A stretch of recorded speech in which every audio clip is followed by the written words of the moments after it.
May dumating po sa atin dito na iPhone XR no display. Ngunit nang i-check ko po ay may display naman ang unit pero namimili ng LCD at kung mag-display man ay sobrang labo ng display. Nag-try pa nga po ako ng ibang LCD at yung ibang na-try ko ay as in wala po talagang display. At yung mga meron naman po ay napakalabo naman po ng picture. Kaya I decided na i-board level diagnose ang unit dahil malaki po ang chance na nasa motherboard ang problema. Kaya dito na po papasok ang isa sa gamit na method naming mga technician sa pagdadiagnose ng mga unusual issue ng mga smartphone motherboard. At ang tinutukoy ko pong method ay ang diode mode checking. Ang diode mode checking ay ang paraan gamit ang multimeter kung saan isi-check po natin ang diode value ng target nating components or linya.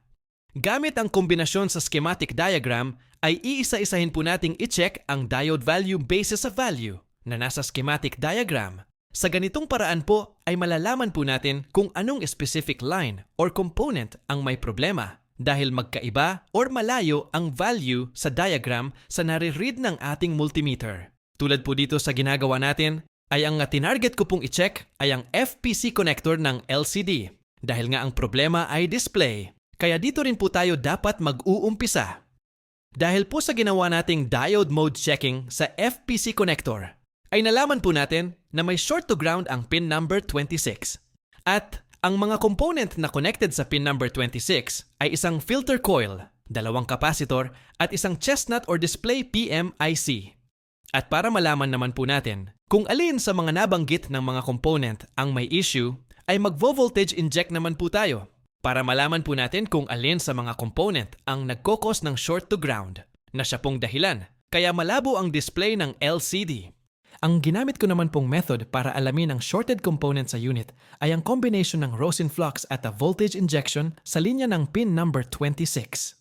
At kung makikita nyo po sa ating video na ang tanging umiinit ay chestnut IC, so it only mean na ang nagkokos ng short ay walang iba, kundi ang chestnut or display PMIC.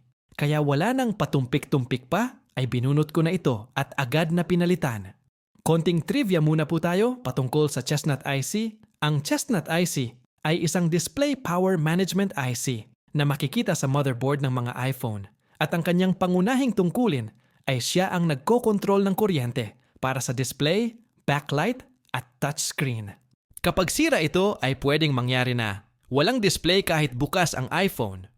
Walang backlight, malabo ang screen tulad ng sa ginagawa natin ngayon. Nag-flicker o nawawala ang ilaw ng screen at posible din na hindi nagtatouch o